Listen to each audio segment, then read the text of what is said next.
Muslims అది 1954 లో నెహ్రూ పెట్టినటువంటి వర్క్ బోర్డ్ అది.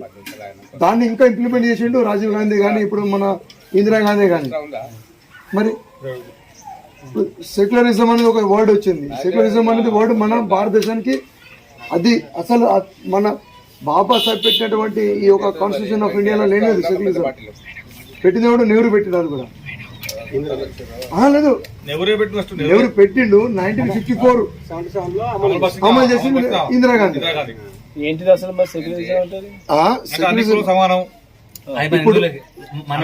సెక్యులరిజం అనేది లేదా ఒకటి పాజిటివ్ ఉంది, ఒకటి నెగిటివ్ ఉంది. ఇప్పుడు ఇక్కడ ఇండియాలో పాజిటివ్ సెక్యులరిజం ఉంది. ఇక నువ్వు వేరే కంట్రీస్ పోతావు కదా నెగిటివ్ సెక్యులరిజం. అంటే ఆ రాష్ట్రం ఆ దేశ భాష వాళ్ళ ధర్మానికి వ్యతిరేకంగా ఎవడిపోయినా కానీ ఇమీడియట్లీ వాళ్ళ మీద ఒక యాక్షన్ ఎఫ్ఐఆర్ కానీ క్రిమినల్ ప్రొసీజర్ కోడే కానీ వాళ్ళ మీద